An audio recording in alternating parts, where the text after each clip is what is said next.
Here we go. Camera AC. Take 6, A mark. I'm sorry. Did you just not do that in Oh My God?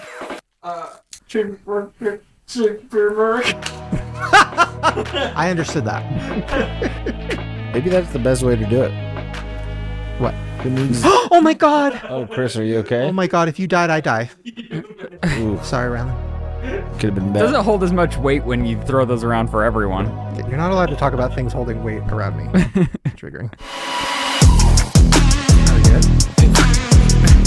Oh, wait, are we doing this? Yeah. Oh my God, is that happening? Should we pretend like we just got out of a time machine? Ooh. Oh, how do I feel like I always look like I'm from this genre. Hey guys, welcome to the 90s. Ooh. Nice. Hi, welcome back to whatever the hell this is, 90s edition. Did we just get out of a time machine? Or did I just go on eBay and buy used clothes that smell weird? Yeah, it's rough. I think that was from the actual movie. No, you're kidding No me. way. I think so. Really? Yes. Wow. I know. That was a Bob What? that movie. Hey, this is great. Yeah, and Ryland, yours was from the actual trash.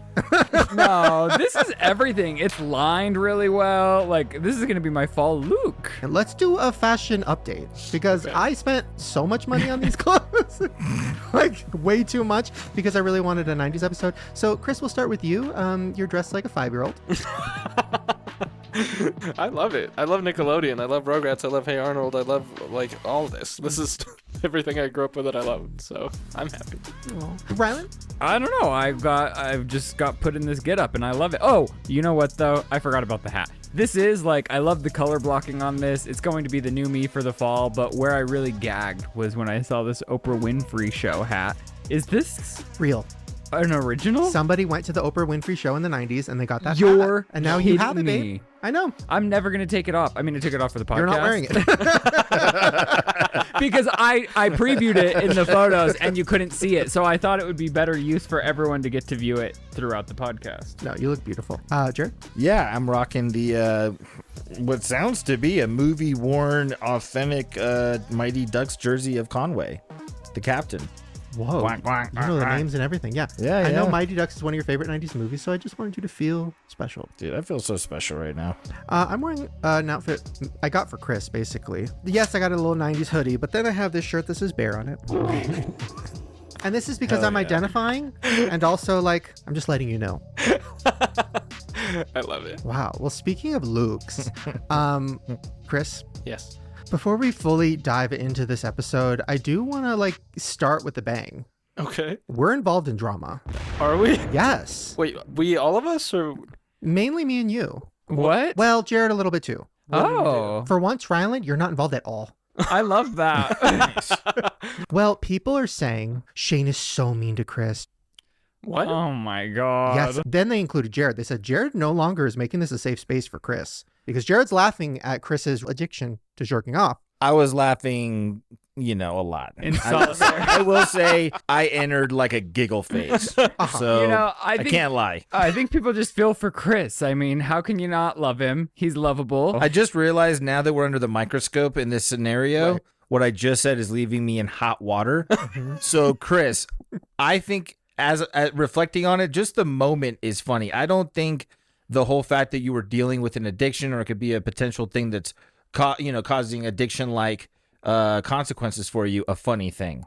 I just thought the story was funny. You know what I mean? Well, no, I'm trying to think. I'm like, is there a world where do I say anything to you that later on are you like, oh my God, Jane was mean to me? No, I feel like you're very sweet to me and like encouraging, but like kind of all of you are like, you always say nice things about me and like lift me up. I'm like, I'm repeating myself, I've said this every podcast now. I'm shy, I'm awkward, whatever, but you guys like make me feel comfortable and like a part of the group and I'm not bullying you, No, right? Perfect. No, Okay, no, cool. you're not. Perfect.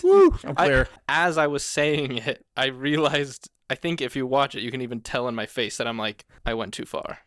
And and it's also a super awkward, uncomfortable thing. So I think everyone, I laughed at certain points because it was a strange thing to say. And also I just kept going. I should have stopped. I definitely overshared. So you really were like, oh, I should not have been saying this. I worried. that was the case. I don't want that. I think it was also just a teachable moment for people and like how human interaction could work. Sorry, you said teachable moment shook me. I think teachable moments, but it's a teachable moment because we're all very close, you know. I think that comes across and that's very obvious. But we all care about you deeply, Chris, and the fact that you were able to share a moment and we kind of chuckled about it or whatever, and you knew that it wasn't meant in a harsh way, it just shows that people could have conversations like this in a comfortable place. And, you know, it's okay to laugh a little bit about stuff. You know, maybe sometimes people are afraid of being vulnerable, but if you're with a group of people you enjoy and you're comfortable with, it's easy. We could even laugh about it, you know? Yeah, I think that's also kind of, maybe I'm speaking for everyone, but like, I know, at least with you, like how we laugh at uncomfortable things or things that were like dark or painful or whatever. Oh, yeah. So I think that's also kind of how we deal with stuff. But there were a lot of people that felt validified by you speaking out on the subject matter. So I hope that it doesn't make you shy away from sharing things that seem vulnerable. The amount of people in the comments that were saying that they can't stop jerking off, which also I think 80% of the audience is women, and I'm like, you guys can't stop flicking the bean? Whoa, don't be sexist. Wait, is it any different? If there's a difficulty level though of jacking off in your car or fingering your bean in the car, oh, girls have it a little easier. Yeah, so it's not as, I think them going up a hill, it's not as dangerous. Right. How much liquid comes out for women? Like when women come, I'm just curious. There are squirters. Okay, but take away the squirting. Do women frequently come? Yeah, but it's more like do it right. It's more like, you know, your Aveeno lotion. Mm-hmm. It's like that. Oh, so you can rub it right in. Natural lotion. Okay. Yes. Earth's gift. Cream pie. That's nice in the car. You know, you can. Oh, okay. Yeah. Well, I don't know what it's like. That's why I was asking. That was a gross sound effect. I was inquiring. But dude, your jacking off talk was like, it was so teachable on so many dimensions. So like, I'm so stoked it happened, and it was my favorite thing for so many reasons. I mean, I did get nice personal messages on like Instagram of people saying like that actually meant a lot to me, or that I've never heard anyone else talk about that, and I relate and stuff. So that made me feel so much better. I also just didn't realize, like, as recorded, like when I was watching it, I didn't realize how deep I went into it. Like, I feel like I went on for 10 minutes about it, and I was like, oh my god, like as I started sweating as I was watching it, and then, like, and I cut it down. It was like twice as long, and then like because I truly, like, the last time we recorded was the most comfortable I've ever been with you guys. So, like, I just had fun and said whatever, not thinking at all about, like, who's going to see this one day. And, like, just totally forgetting that, like, my mom watches this, my boyfriend's mom and sister watches this. Like, just, like... No, I'm proud of you, Chris, for opening up. And I know that was a lot. And I would have definitely taken it out if you told me to. But now I'm thinking maybe we should lean into this. Because, you know, we had the moment where people thought we were fucking. So like maybe it would be good. Like if people think we're fighting, we're beefing, then they won't know that we're, you know, not. It's like rom-com bully, though. Rom-com villain, you know? But you're also just so not a bully in actual life. Like in real life. Thank you. You're so nice. I thought so. And the comments made me wonder. No, Chris, we love you so much. We're so proud of you for sharing your vulnerabilities. And you know what? To make up for it, I think what we should do in this episode is I think we should all share one thing that we're really, really embarrassed of, that we really don't want to talk about, that we never thought we'd say out loud, that will probably shame our families. But we'll do that later. And I think I have a segue that might be perfect. Okay. From going to playing with yourself. Okay. Into something you need another person to play. Being it though we're wearing 90s gear, did any of you guys ever play Pogs growing up? Yes. I fucking love Pogs. But nobody knows what they are. Do you know what Pogs are? I know what they are, but I never played it. 90s toys. So Pogs. Pogs was like a form of gambling when we were kids, and that was fun. It got outlawed at our school, actually. Really? And I had a little Pog ring. I was running a ring. You know what got outlawed when I was in middle school? There was a game called the ABC game. When you itch yourself with your fingernails? Maybe what? This was only a you Long guys? Beach thing. Yeah, I don't know where you had like a weird sector of And it was population. pre-internet. Oh, so yeah. it's like, it must have been a regional thing, you know? So this was really fucked, really dark. And I didn't do it because I was too afraid of the pain. But a popular kid would go up to you. So for example, we'll say Chris, go up to you and they'd grab your hand and they go, want to play the ABC game? And you have to say yes. So they grab your hand, you say yes, and then they start itching. on your hand, and they go, A is for apple, B is for bear, C is for Canada. Like, and they see how long you can last. This seems like a psychopath. It's scary. And the farther you get, you start bleeding. And then if you make it to Z is for zebra, you have a scab, you're bleeding, and it never goes away, and it turns into a scar. So that was taken over our school, along with the silly bands for like, here's a blowjob, but we won't get into that. So the ABC game was taken over, and then our teachers, the principal came to each class and said, let me see your hands. So we all had to show our hands, and whoever had a scar on their hand got suspended for playing the ABC game. And I never did. What if someone like bullied you into doing it? Bye. Get thicker skin, loser. Literally. Did you ever play the ABC game? No, I never played the ABC game. But that's how it was played, right? I believe that's what I remember. In my high school, they would do the can thing where you hit the can and then you turn it to the sharpest edge and you have to hit the can. What? So then the back of your hand would be. None of you did that? No. What? Yeah, that was a big thing. Wait, explain it again. So if you have a can that's empty, you'd like karate chop the can, and then you have to make the can go to its pointiest part and karate chop the can at the pointy part. Wow, that sounds brutal. What were the Yeah. after effects of that? Did you ever see anyone get like fucked up Just from it? really bloody back of your hands, yeah. What is wrong with kids? Yeah, one time I almost set the library on fire. Why? I was flicking matches. You can go like this with the little matchbook and it'll like make a match fly. Uh-huh. And I was showing my buddies that, and one of them caught the edge of the library carpet. It was dope. It was dope. It was during the book fair, you know? Chris, Yeah. did you ever hurt yourself or any other kids in school? Kids around me did a similar thing to the ABC game, but with like a pencil and the eraser. And you would do the What? eraser. Oh, that seems for a more long time. familiar Oh to my me. God. And that, I mean, I don't know if there was I don't know how the game was played, but I know that you would just use the eraser until your skin was gone. This is horrible. What are we going to do when we have kids? Are we letting them go to school? Also, some of my friends would burn cigarettes out on each other. That's a whole other Yikes. thing. Damn, at what age? What age did you guys start smoking cigarettes? Like 14, 15. Wow, dude. Yeah. You're around the tough crew, bro. Middle school was horrible for so many reasons. But one of them was and I don't know if I've ever talked about this on the podcast, but I was a bedwetter and also a pants wetter for my whole childhood. Were you? The bed thing, you know, a little bit, but as far as just peeing my pants, like while I'm awake, I can't remember that happening more than like twice, and it's because I had to pee so bad in my car and I didn't have an outlet for it. You know what I mean? Right. Mine would happen a lot, and it would be if I'm laughing. Like if I was laughing too hard, I would pee my pants. Really? You never did that? No. Oh no. No. I'm sorry. Wait, is that crazy? Is that No. gross? But then I started thinking about this very specific memory of peeing my pants, which involved you. And it was Nice. it was at a restaurant, and then you did something that made me laugh really hard, and I peed my pants. Now, peeing your pants in public, like in a middle school, you can go to the nurse and you could like get a change of clothes and whatever. But like at a nice restaurant, peeing your pants to a point where you're now dripping on the floor and you've ruined the booth or the chair. Yuck. I mean, Wow. Harsh. Okay, he's being vulnerable with us. Vulnerable right He's now? being very vulnerable with This, us. by the way, this whole peeing my pants thing made me cry a lot when I was a kid. So now you're triggering me.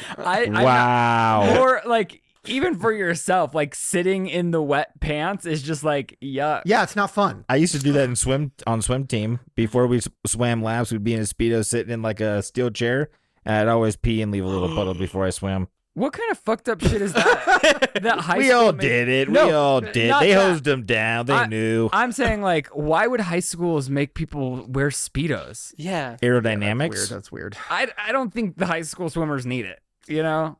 Yeah. Anyways. Banned Speedos. Me in a Speedo would look like a pussy. Literally. 100%. What do you mean? Oh, please. Everything like. Oh, the What balls. do you mean? Explain it more.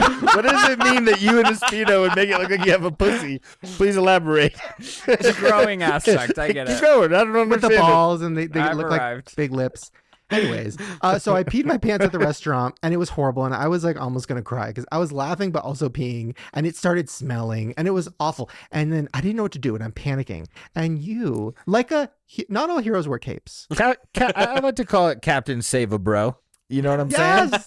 That's what it was. Tell them what you did. Well, you got to think quick on your feet. Mm-hmm. So I'm thinking, what do I have here?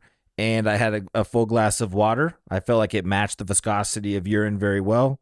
So I just slapped it over on accident and spilled it all over your pants. Yeah. Now, Whoa. and then it was like, oh, I guess I have to go to the bathroom and blow dry all this water off of me. Oh my You God. didn't leave? Hell no. Middle dinner. So I then would not sit there in wet pants. But either way, that was such a nice moment. And like, I have never forgotten it. And I was like, I hope one day when we have kids, like, I hope they do stuff like that for each other. That is very sweet. The sentiment. I mean, quick thinking, honestly. Also something, Yeah, of course, yeah. also something I did to myself multiple times after that. Like in class, for example, Cheap tricks with Jared. Spilling yourself. It works. Well, I could tell you an embarrassing story that happened to me. please. Well, one time I was in school, hanging out with my buddy, and it was like recess or lunch or something like that. And a group of the older kids came over, and I was facing everybody that was playing in the field, and I got pantsed straight up. Pantsed, underwear and all, giggles and chuckles, the fucking soundtrack and everything. And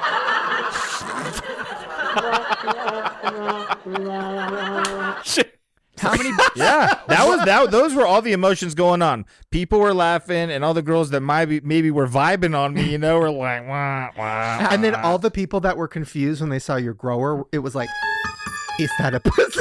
yes. But then the fucking then at the end, joke's on them. It's me telling the joke. When the growth occurs, and then that's what is that? Well, that's while the growth. Okay, so I think that's while the growth is occurring, right? And then if you go one below that one right there, No. that was was a cricket. that's afterwards. We're looking and then right here, yellow. jokes on them. Do you guys have wet dreams often? I've never had one. Really? You've never had a wet dream No. ever? I've had one, Really? and that was it. And it Whoa. was nothing special. Oh, I've had a. It was just a boom, bam. Woke up with fucking jizz in my pants. I have Wait, what? very wet dreams where I pee. How often do you have them? About once a month. Whoa, I've had a few, but You have wet dreams currently? Like once a month. What? Yeah. Why? I don't know. And I'm always so pissed when it happens. It's awful because you wake up and your sheets have shit everywhere. What are you dreaming about? Honestly, it's not even it's normally like the dream is not even like attached to what I remember. What I remember is waking up and it's like a disaster. oh, so you don't remember like the sensation or anything? No, most of the time I'm not a dream rememberer, but what I do know is I'll wake up to a mess and half hard and I'm just like, God. See, this feels like oversharing. This feels like one of those moments where my mom like, I had to click out of the podcast. Out of curiosity, like when this happens, is it in comparison to like typical splooge sesh? Is it like much more voluminous than splooge?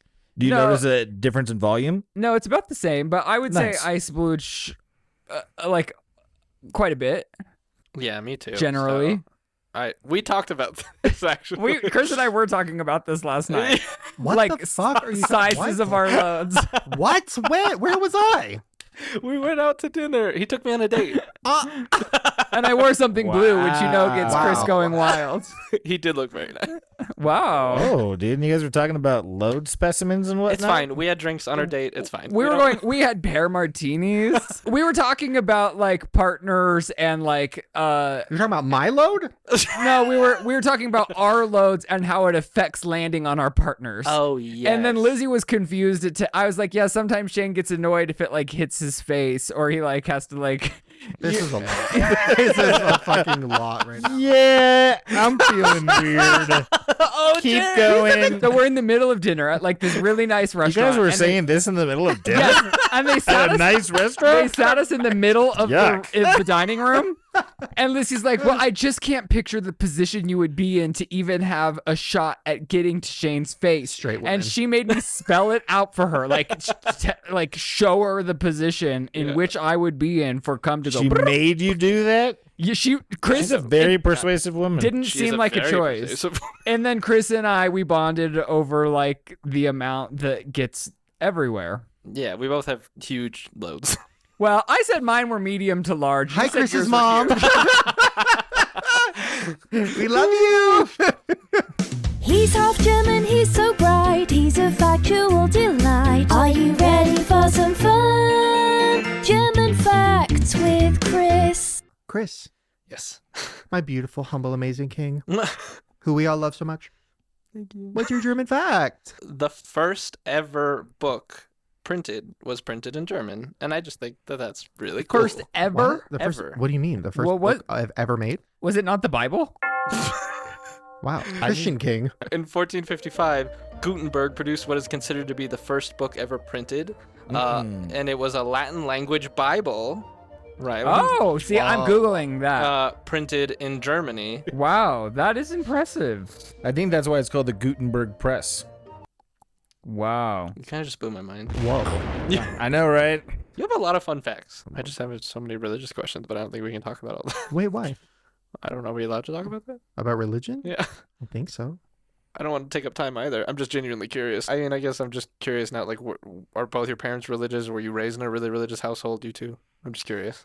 Yeah, so we were raised, our dad at one point, I think, was a minister. Yeah. Whoa. Yeah. He helped build the church, and then they liked him so much that they asked him if he wanted to be a pastor. Mhm. Whoa, I Yeah. never knew that. Yeah, and then my mom was raised Catholic. We went to a Catholic school, and then they got divorced and we got kicked out, and it was a whole drama. Then my mom really, because we went through hard times, so my mom really got close with God, and it kind of, yeah, that's me personally how I got through a lot of hard times as a child, was relying on God and Jesus. And then as I grew up, like, we never really went to church. Like, we tried a few times. We didn't really like it. My mom wasn't really a fan of certain churches. So we kind of didn't really go to church, and we kind of just had our own relationship. So for me, I kind of have my own relationship with God. Yeah. Like, I pray, all the time. Part of my OCD, but even if I didn't have OCD, I think I'd still pray.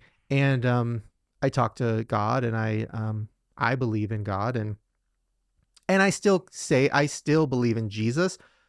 I don't judge anybody that doesn't. Me personally, like, and maybe it's just because that's how I grew up, and I kind of considered Jesus like part of my family or something. So yeah, but also, I've made every single mistake possible. I am in a gay relationship with a guy.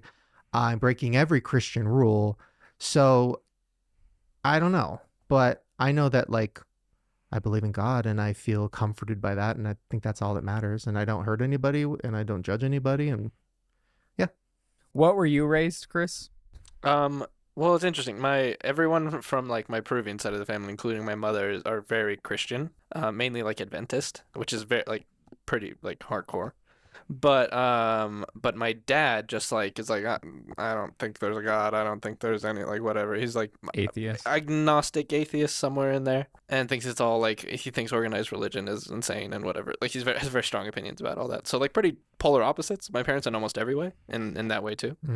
And I went to church growing up and stuff, but I think my relationship with it all is like much more complicated because I've had so many negative experiences with religious people, unfortunately. Like, one of my best friends after years was like drunkenly told me that, like, I know you're going to hell because you're gay and whatever, and like things like that. And like the church I went to, they would spend like hours talking about gay people and nothing else, and I'm like, are there any other sins in the Bible or just that one? And so like as time went on, it just like started leaving a really bad taste in my mouth.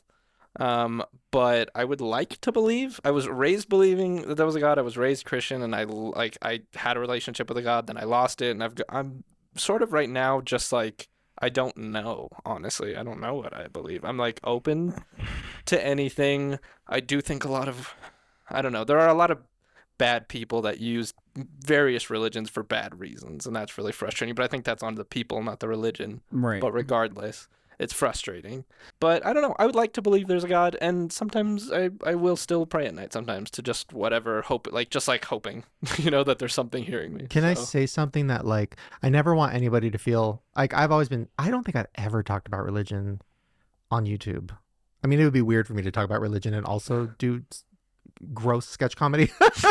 But So I never want anybody to feel weird, like I'm pushing them into anything or I'm trying to whatever. Like if you don't believe in God, I totally don't judge any of it.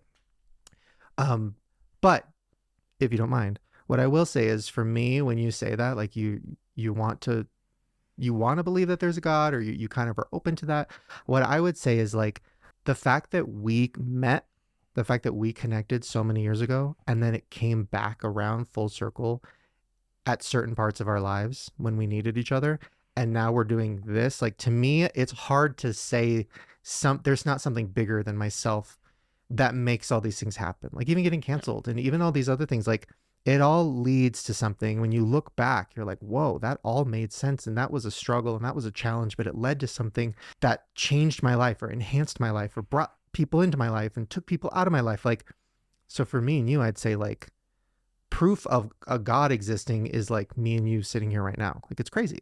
Yeah. Because how else do you explain that? Like the way we met, all of that. But also, just to throw out there, like, you know, and kind of where I'm at, I've landed, I believe in God. I don't, whatever kind of God someone else wants to believe in, how they want to believe in that.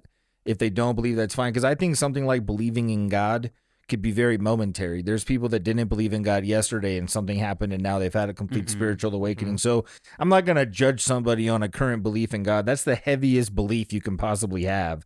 So I'm not going to say, oh, you're a bad person because we don't believe in God. We have a lot to live. I don't know where you land, but regardless, I'm not going to judge you. But God does want you to test your faith in him, you know? So, like, if you're at the point, I don't know if I believe in God or not, like, why don't you try implementing as if God exists in your life for a matter of time and see if you notice a difference, see if you feel different about it, you know?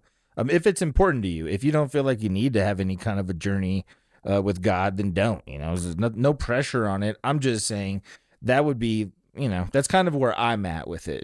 And can I ask a question about, in the last episode, we talked about your addiction past with drugs, and you talked about AA. And I know that AA, part of the program is you kind of have to believe in some kind of God. Well, there's a higher power, and it could be whatever you want, just knowing that there's something out there greater than you. Because you can't think possibly that you're the most, it's like an ego thing. Like you're the most powerful being in existence. There's no way. There has to be a higher power that you have to kind of give things to. So that's why it's always about a higher power with like AA and things of that nature. There's a lot of atheists though. I mean, I'm interested because a lot of atheists know more about the Bible than a lot of Christians know about the Bible. Because they want to make an educated... And they do believe in something. At least they believe there's no God. That's a belief in something. I mean, but then again, it's an interesting topic, you know? Well, I don't like religion. I don't not like religion. I think the idea of church, like every experience I've had with a church, and it's not anyone being like anti-gay to me, like experiences that you've had, but it's more like the drama and the like what feels like is demanded of you. So I feel like I've always had a relationship with what I believe to be is God, and I always act in faith that I am treating others how I would want to be treated, and I do pray, but I'm not like a super religious person. I don't have a lot of knowledge about religion because I didn't grow up going to church. What you just said is very important, because even when you hear a lot of these debates between scholars of if God exists, they don't allow each other to rely too much on the Bible or religions, because religion is of the man, you know, religion is of man. God is entirely different. We're just saying, did something create the existence we're in, or is it just all consequential of a big bang or something of that matter, and it's all just coincidental? Right. You know, and like it has nothing to do with power. If you've read a Bible or not. I think you can have never been religious and believe in God. I'm sure a lot of people feel that way. So, you know, I would agree with you on that. Yeah, and like the community, well, no, I won't get there, but yes, I believe in a higher power, and I do pray. So you separate like religion from your belief in God, kind of? Well, I just don't have a lot of religious knowledge, because I didn't grow up going to church. Religions are just interpretations that groups have of how God exists in the Genesis story. You don't have to subscribe to any religion to believe in God. There is no separation needed. And I think You know what I'm saying? The way I look at it. I think a lot of people find comfort in church, in community, in finding resets, in the preaching. And I find that personally in a different way through meditation, through yoga. And that's like where I find a sense of community and a sense of reset. But I just like, I've never got into, I don't know, church. Yeah. I mean, once again, I just want to say, as long as you're not hurting anybody and as long as whatever you believe in makes you feel good, and like, I don't see any problem in that. I remember, when I was in elementary school, there was something called the white bus. Did you have that? It was It was a white bus that would show up outside of school, and I was in 5th grade. And if you wanted, you could go in the white bus. Yeah, dude, where the hell is this going? You could go in the white bus. Cautionary tale. Okay. It kind of is, honestly. And it was during lunch break, and they would teach you about God and Jesus. It was a Christian thing. And I went, and my friend was Samoan, and she was not Christian, but she was like, we should go check this out. I'm like, all right. So we go on the white bus, and right away, they're just saying the same things you were saying, like gay people go to hell. And they were saying a lot of stuff like that. And then I look at my friend, and she believed in reincarnation. And I'm like, well, but what about, reincarnation? And they're like, well, that doesn't exist. And then she was like, I believe in it. And they were like, well, honey, like that doesn't exist. See, and that's I was like, is Ellen DeGeneres going to go to hell? And they were like, well, if she doesn't make, and they were very judgy. Yeah. And I was like, this is really weird. I don't like this. This feels wrong to me. And I think since that experience, I'm like, I think you can be Christian or you can be any religion, but like, as long as you're not like hurting people and judging people. And honestly, like, I personally believe that God made everybody different for a reason. I think that like when we all fucking die and it's all fucking over and we're in front of whatever those gates are, I think God, he has an iPad and he's just like, okay, did you kill anybody? No, you didn't. You got canceled a lot. Did you apologize? You did.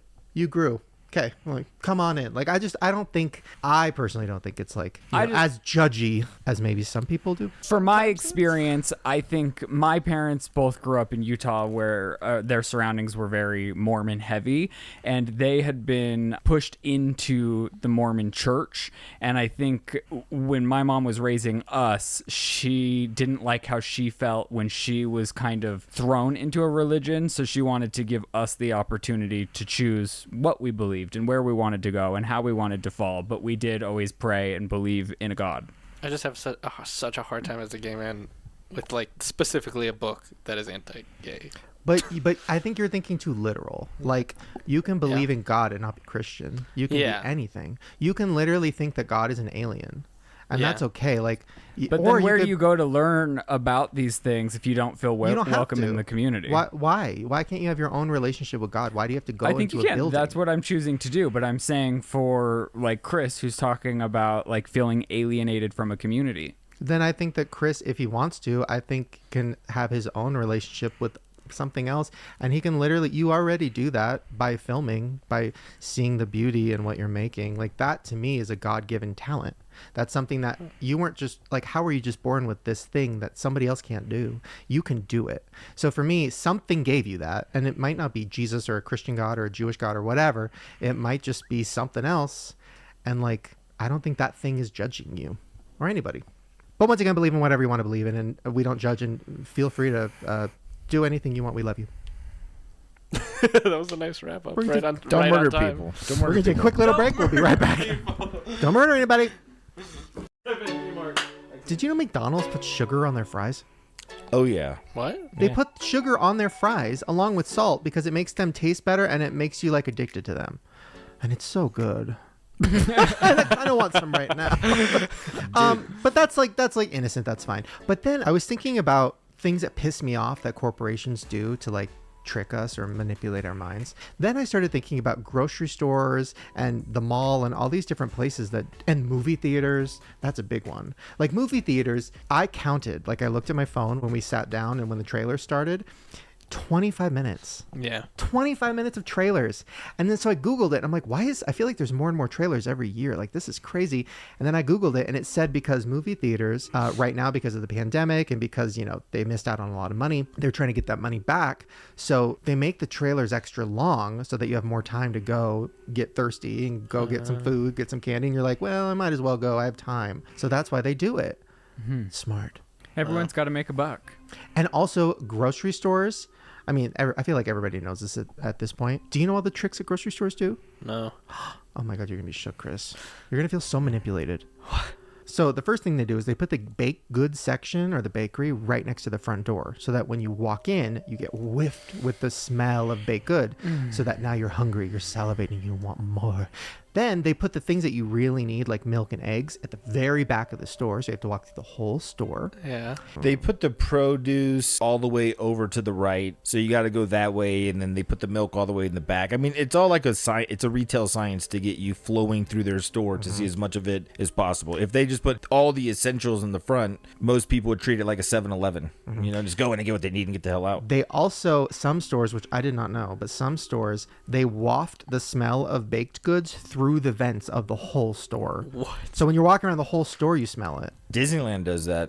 Yes, they're called smellitizers. That's exactly what they're called. And they pump the smell of money in stores and then the smell of bakery on Main Street. So I that love you it. wanna go. What? Oh, yeah. It's all scary as fuck. I love it. I think it adds to the atmosphere. It's like there's something special. That's why people like going to Disneyland. That's why people like going to casinos, because it unlocks nostalgia for you, even though they're selling you a lie. It is hard to smell a churro and not want to eat it. Yeah. Churros get me almost every time. Unlock some happiness. It's like, oh, I'm out in the world. I just learned recently, my boyfriend's friend who worked at a supermarket said that they'll take meat that's getting older and like it'll start to look like gray, like meat that's sat out for a little bit, but it's still like edible, and they'll put like coloring on it to make it look pink and fresh, and they'll put it, and like I guess this happens at like, this is a big chain, I don't want to say the name, Oh my god. that like we all have shopped at, What? and they do that. I hate it. I'm a vegetarian. Really? Yeah. Coloring? I always hear the thing is that they throw out food like prematurely and it's fucked up because the food could be going to That they better probably started that resources. rumor. I They mean, started that rumor To be fair, distract. Wow. To be fair, that's what this person said. This is not, I've not fact checked, I haven't like worked at a supermarket myself, so I don't know for sure, but that's what they said and it terrified me. That is the scariest thing I've literally ever heard in my Isn't whole it life. terrifying? It ruined my What? life. Ew. Yeah. Yeah. Anyways, okay. Well, before we started filming, we were talking about like, oh, what should we talk about today? And we were talking about the response to the last episode and how people were really thankful for Jerid for telling his story about his history with addiction and recovery, and a lot of people connected to it. I think it honestly, And Chris is really. but it's Chris touched a lot of people. So a lot of people were touched by that. They felt bad word. No, people were touched. We No. know what you mean. Yes. No, it was honestly like I got a lot of texts from people. Just people were very like, they just loved it so much and they really related to it and it helped a lot of people. So thank you for that. But we were talking about it and you were like, I kind of glazed over getting a couple DUIs. Should I tell the full story and like what happened? And I was like, I mean, if you're comfortable with it, because that was a really scary time. And, The second DUI I got is actually a really crazy story. The first one is I was going to meet with somebody in Hollywood and we were supposed to hang out, and I went to a bar and the person ended up not showing up, and there was a group of like Irish dudes that were on a fucking nationwide motorcycle trip, so they kept buying me pints, and I told them like, yeah, someone bailed on me, so we had a drinking competition. So the first one resulted from that, where I was just driving home and I was actually going to a party and I was in the carpool lane. So I got pulled over. I got my first DUI. It was bad. But the second one, and not to glaze over the first one, but the second one is pretty gnarly, So I had gotten my license back. how old were you? I was 21 during all this. So all this happened during the course of me being 21, over the course of 2 DUIs at 21. So the first one I got, I think, was maybe like 9 months apart from the second one that I got. Wow. I got my license back, and within maybe 3 to 4 months I had my second DUI. But I had gone to a club with a buddy of mine, and I was being really good about it. I cut back a little bit on drinking, but if I did drink, I would have someone else drive my car, or I would just not drive. I was trying to be a little bit more responsible.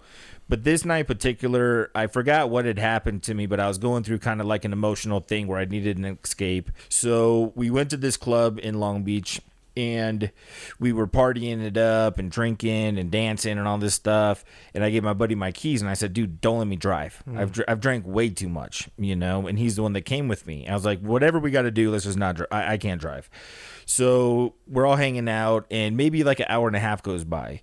And I wasn't doing cocaine like as heavy in that specific period. I was still doing it. But the thing about doing cocaine is also if you're really drunk, it will kind of snap you out of it a little bit. It'll kind of make you more alert, So I just got the urge. I had to go get it in that moment. I needed it. So I started bugging my buddy for the keys. And at first he was just like, no, I'm not going to give you the keys. You said not to do it, dude. You can't do that to yourself. And I don't remember the exacts, but over the course of 30, 40 minutes, he ended up giving me the keys. But I was supposed to go to the car, get it ready, and then wait for him. Maybe he hadn't drank that night. I don't remember exactly. So he gave me the keys. I go out to my car, and I just get in it, and I start going. I was like, I didn't wait for nobody. I didn't do anything like that. And I was speeding down the street. And I didn't realize anyone familiar in Long Beach, and I'm sure they have them all over the nation and the world, is traffic circles. They're everywhere here. Yeah, and they're challenging. So I was going really fast, and I didn't realize I was heading directly into the traffic circle. And I started skidding out, but I was wasted, and I couldn't really make, really quick decisions. And I drove right into a tree on the passenger side. So, all the passenger side was caved in, and I knew what was up. I knew, there's no way I'm getting out of this shit. I just got my second DUI. This really sucks.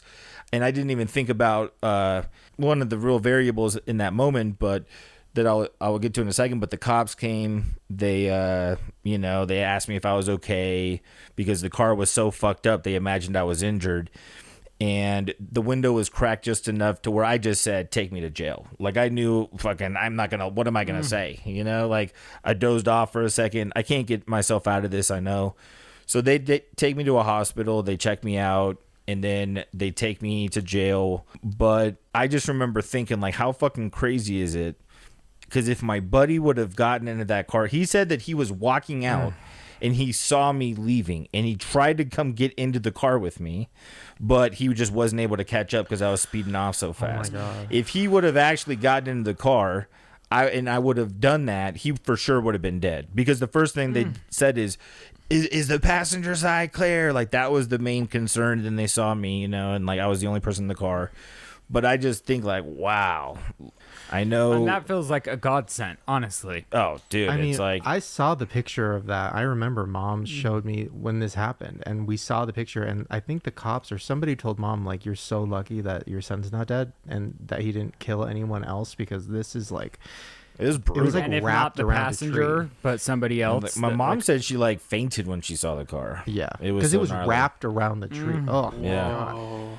But yeah, I think it was very, very shortly after that where I just completely quit drinking. And you haven't drinking in how many years? I quit everything 22, 23. I think I was 22 when I quit pretty much everything besides weed. Wow. But so maybe I had a little bit more learning to do, because now that I didn't have a license, what is the reason not to drink if I can't drive anyways, right? So I think I kind of went through a period where I drank out of depression as well, after that. For sure. So what was jail like? I was only at a holding facility. So it wasn't like you would see on 60 Days In or something like that. But they have a holding facility to where you wait to get sentenced, where you would go to court and the judge will tell you, go to jail for X amount of days. Because it was my second DUI. And so I was in there for 3 days. The first day, I just remember I smoked cigarettes at the time. And I was like, oh, my God, I'm going to fucking murder somebody, because cigarettes are very addictive. And so I just remember that being one of the main things I was thinking, and the fact that I couldn't see my girlfriend at the time or something. I was missing out on the parties because it was on a weekend, some shallow shit, I'm sure. But as the days progressed, it was just very miserable, man. It's just a bunch of people in there. Half of them you can tell are in there all the time, and it's a very sad way of life. You know, you got to fucking shit in front of everybody. You got to piss in front of everybody. There's just a toilet. It's like this room, and there's beds all along the sides, like bunk beds. In the middle, they have picnic tables that you can sit on, and they fucking, I don't know if they're doing it to fuck with people, but they play like Law and Order all day. You know, like when I was there, it was Law and Order, and then right under the TV, they have this steel toilet that you got to sit on. No. And they don't just have a roll of toilet paper there. They have like 2 rolls of toilet paper circulating within the prison. So if you do got to take a shit, you got to locate some toilet paper. So at one point, I did acquire the toilet paper, and I was like the holder of the main roll of toilet paper. And you can use it as a pillow, and, you know, like, it's kind of fun. But just to kind of... So I was there for like 3 days. It was... I don't know, man. It was very low. But go ahead. I just need to know, like, so you're listening, watching, and smelling everyone's shit? Yeah, I mean, if I were to take a shit right here, it would feel like that. So like, it'd be no different. So Chris like, is straight, exactly. Chris is straight in front of me, right? Yes. So say Law and Order is playing right above him. Yes. He's shitting in front of me. Yes, that's exactly the scenario. And how many it'd people? be like...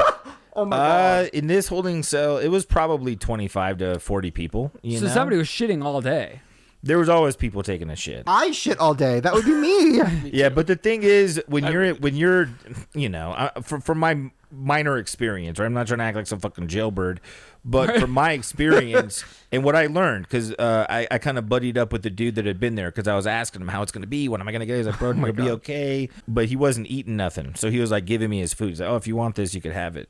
And I was like, well, why don't you want your food, bro? He's like, well, I'm not using any calories. I'm just literally trying to sleep as much as I can. So why would I intake calories that are going to give me energy? You know, he's like, and I don't want to have to go to the bathroom. So he would just eat the minimal amount, because that way he could be as tired as possible and not have to go to the bathroom a lot. Oh my God. Cheap trick. That's a grower. That's a grower. He's like, it took me 80 visits to figure it out, man. And then what followed? So how long were you without a license? I had my license revoked for like 18 months. I had to go to extensive classes. Probably pay a shit ton of money. I had to ride a bike to work, you know, pay a shitload of money. I think it's like estimated around $10,000. And was when you that get a DUI. what stopped? Was that overall what had stopped it, or was it years later when? Yeah, it was also like I shifted the people that I hung out with, because that was their vibe. You know, they wanted to go to clubs, they wanted to listen to music, they wanted to drink. So I just separated myself a little bit from that. And also, all drinking did, just like when I talked about cocaine, now it gives me anxiety, because I don't have positive things flashing in my head when I think about the drug. It's very negative, you know. I get anxiety, I feel bad. So when I thought about alcohol, all I thought about is the fact that, you know, I got my car taken away, I had no license. I really fucked up my life for that period of time, and I just quit at that point, you know. Like they say, the way that you know when you're an addict is when it gets in the way of your daily life, and it starts fucking with your job, and it starts really imposing itself and making you less capable of doing tasks that are needed of you.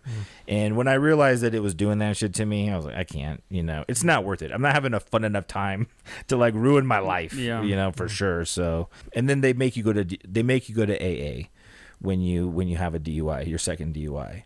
But now it's much more stringent. I think on your first DUI now they put the breathalyzer in the car. So they're even stricter on it these days, to where if you get one DUI, they put a tube in your car where you have to blow in it just to start it. Oh, wow. So, I mean, That's good. I feel like that should be, I mean, maybe it's not to start the car, but I feel like those should be available in every car, so that after somebody's had a drink at dinner or two, they can test it out. Yeah, maybe Tesla will do it.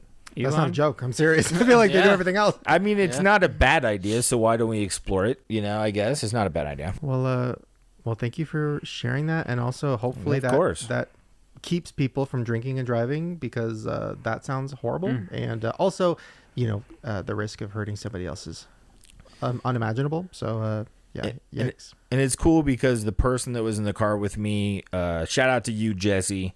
But he actually works with our dad's company, and he's actually been like a huge blessing in that arena. So it would have been a huge loss on multiple arenas. Like, I'm very glad the way it turned out, and I feel blessed, you know. And it's cool that I still know the dude, and he's still somewhat a part of, you know, my life and whatnot. So very cool.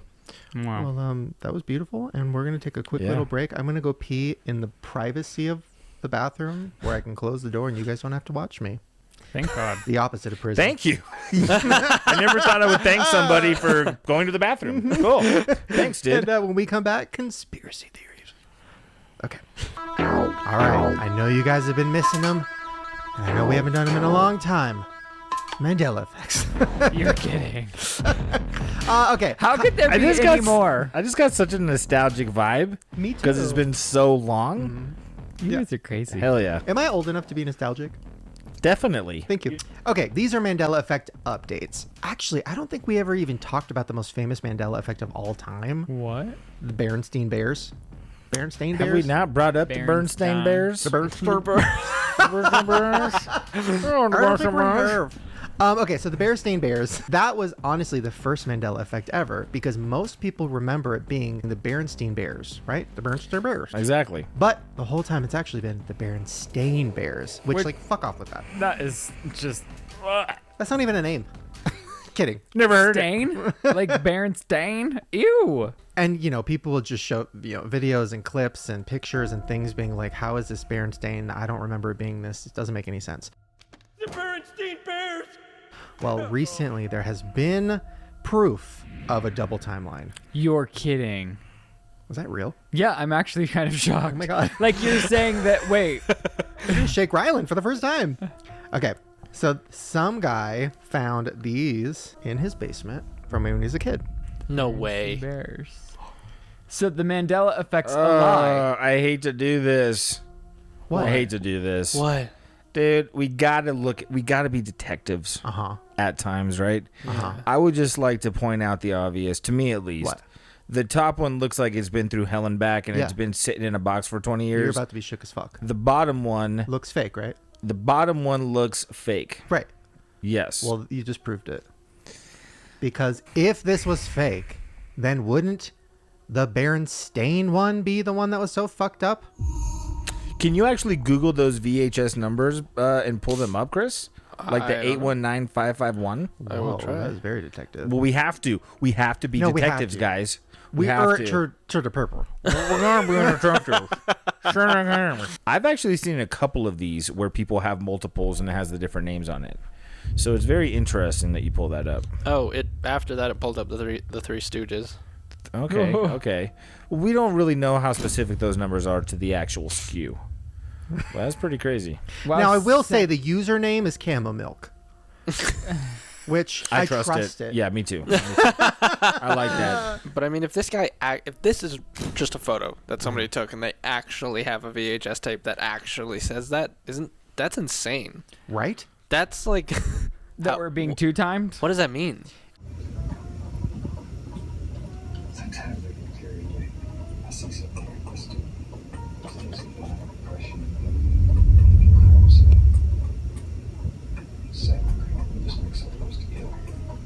It means, well, we're actually going to get to that soon.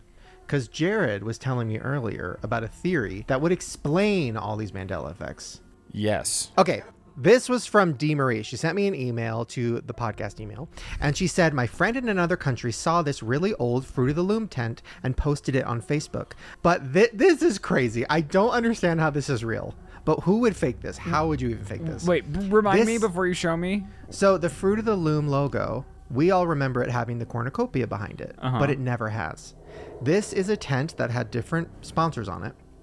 And if you look, it has the fucking cornucopia. Wait, what? So, like, what? Oh my God.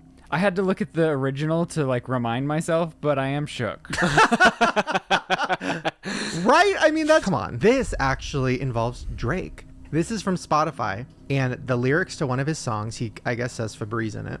And this is how Spotify spelled Febreze. With two E's? Wow. Because it's the only logical explanation. Yeah. It's always just the level of research to me is so damn impressive.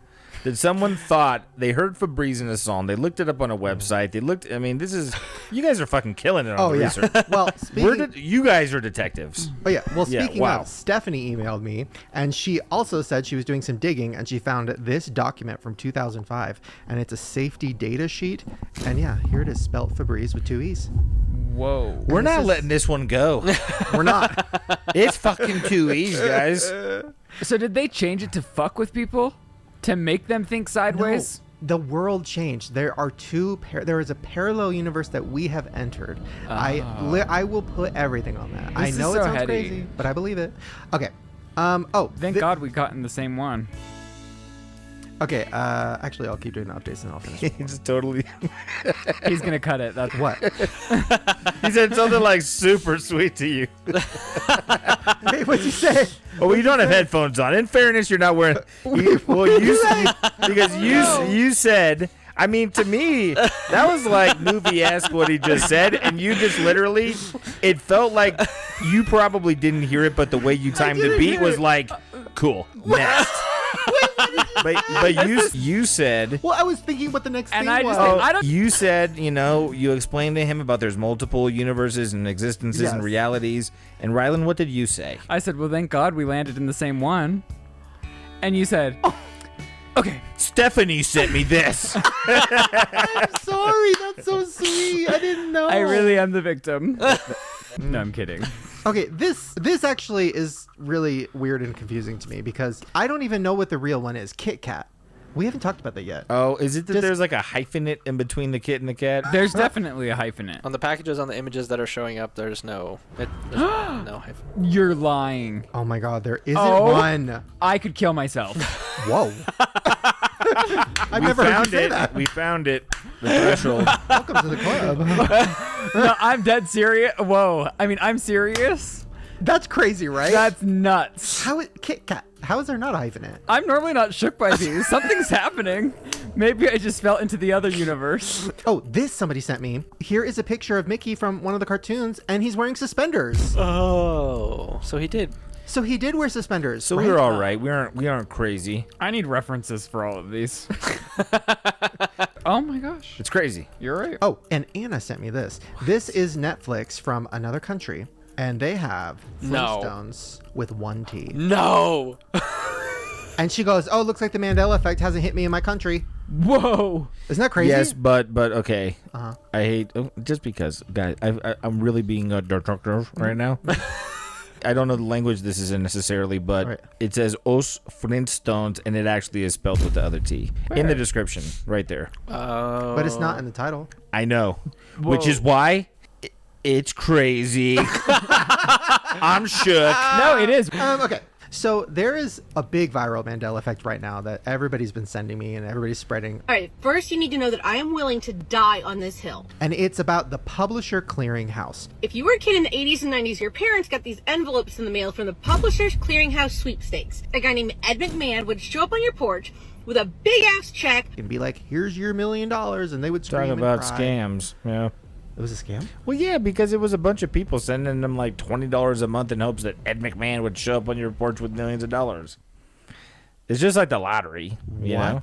I didn't know that. Well, yeah, they would send you a packet, and you would subscribe to this packet, and you would actually like send them money, a check. To be entered into the sweepstakes, it was money involved.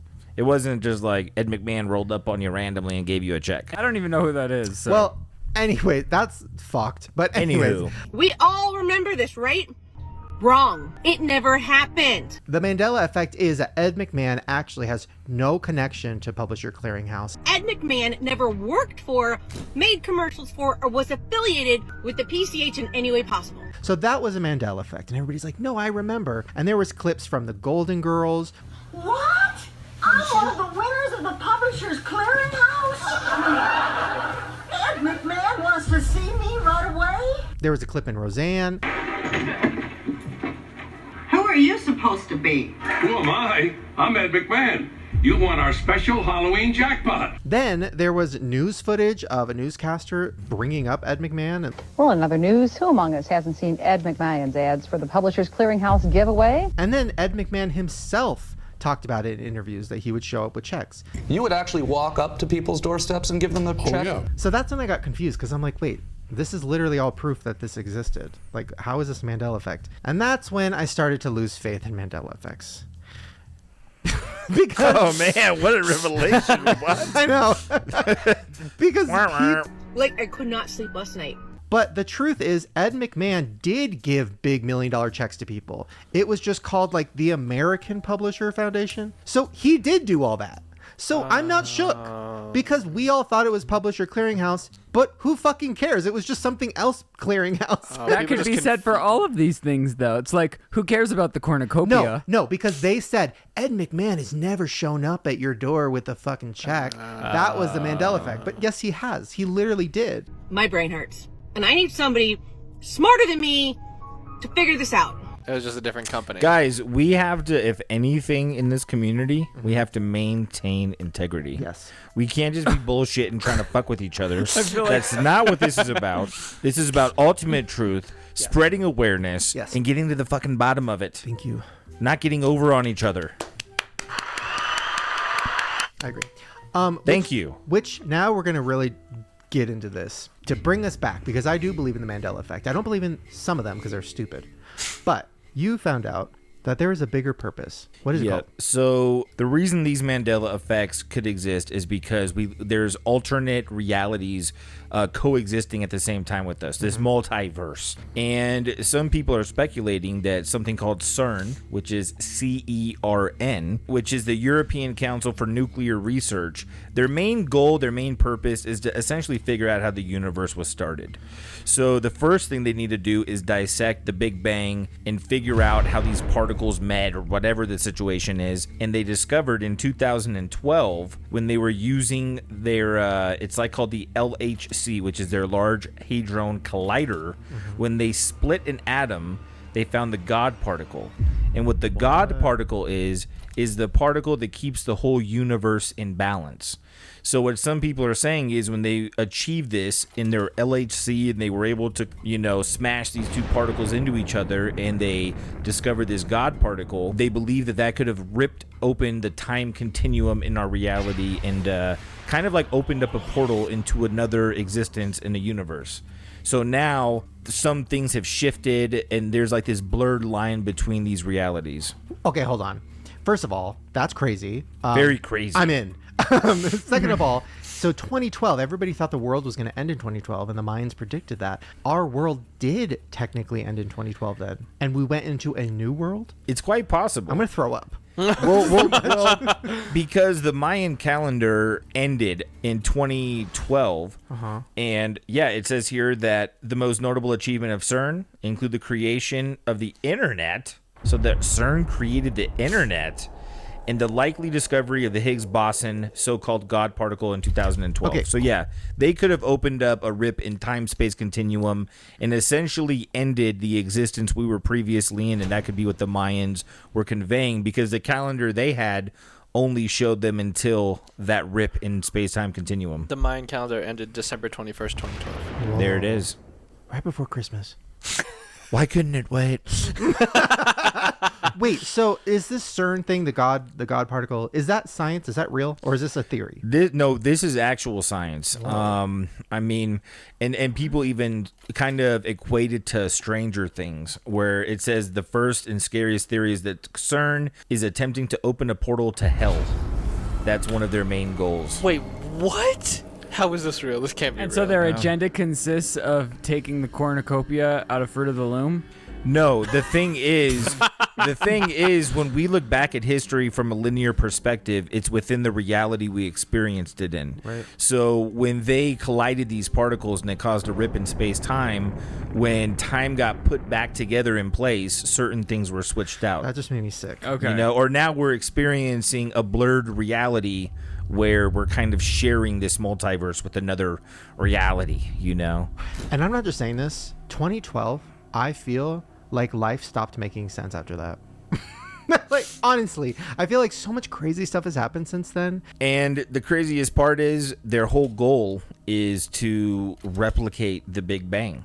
But what happens if they do that? Yeah, you why? know? Why? We're dead, right? I mean, I don't know. CERN? So It's these just- are like people that we could like call, or like these are real. You can people. take a tour of their facility. and the people are just touring, and CERN is just like, yeah, we're looking for hell. They ain't concerned. Wait, can we go and They're actually? letting you in. I feel like They there's. pro CERN. Maybe I'm just being so skeptical, but I feel like there's zero chance we go and talk to them and they admit that they're trying to find a portal. Well, all of what we just said is real. They really did collide particles. They found this God particle and whatnot. But what's speculated is when they did that create a rip in space-time continuum? And is what we're experiencing with these Mandela effects a window into us seeing that play out in real life And in our real life? And you know? are our dreams just us in a parallel universe? That is fascinating. I'm gonna die. I feel sick. This is too much. The Kit Kat thing, that's so fun. And then when you really start thinking about it, it's too much. Whoa, okay, that is crazy and scary and also exciting. It's very exciting. Whoa. Okay. You To be two honest float with you, around because over in your own planet. the limit of opportunity out there with this whole CERN thing, crazy. All right. Potentially terrifying. As is And life. exciting. Okay, well, speaking of the end of the world, baby, are you ready to shut this down?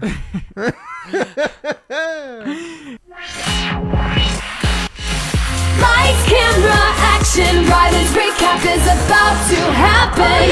Ryland's recap. On today's episode of the Shane Dawson Podcast, Chris disappoints his entire family, leading to his first apology tour. Ooh.